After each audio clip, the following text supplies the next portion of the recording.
என்ன ஓனர் பொண்டாட்டி காலையிலேயே கறியை வச்சுட்டு உட்காந்துருக்க? ஆமாண்டா, புரட்டாசிக்கு கறி திங்க கூடாதுன்னு என் புருஷன் நாக்குக்கு பூட்டை போட்டான். ஐப்பசி மாசம் திங்க வேண்டியதானே? அடையாம்பா, ஐப்பசி மாசம் அடமழையில பக்கத்து வீட்டு அன்னகிளி பாட்டி செத்து போச்சு. அதுக்கு சடங்கு சம்பிரதாயம் லொட்டு லொசுக்கு செய்யறதுக்குள்ள ஐப்பசியே முடிஞ்சு போச்சு. சரிடி, 16ஆவது நாள் காரியத்துல கறி கஞ்சி ஊத்திருப்பாங்களே, அப்ப சாப்பிட்டுக்க வேண்டியதானே? அந்த கொடுமையை ஏன்டா கேக்குறீங்க? ஏண்டி என்னாச்சு? காலையில இருந்து கருமாதி வேலையை முடிச்சுட்டு கறி சாப்பிடலான்னு கடைசி பந்தியில உட்காந்தண்டா.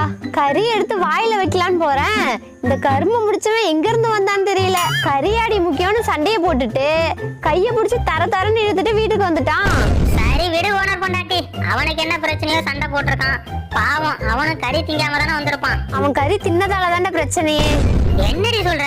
அந்த மூதேவி பந்தியில உட்காந்து 3 கப்பு கறியை தின்னுபிட்டு 4வது கப்ல கறி கம்மியா இருக்குன்னு தான் சண்டையை போட்டான். கருமாதிக்கு பிறந்தவன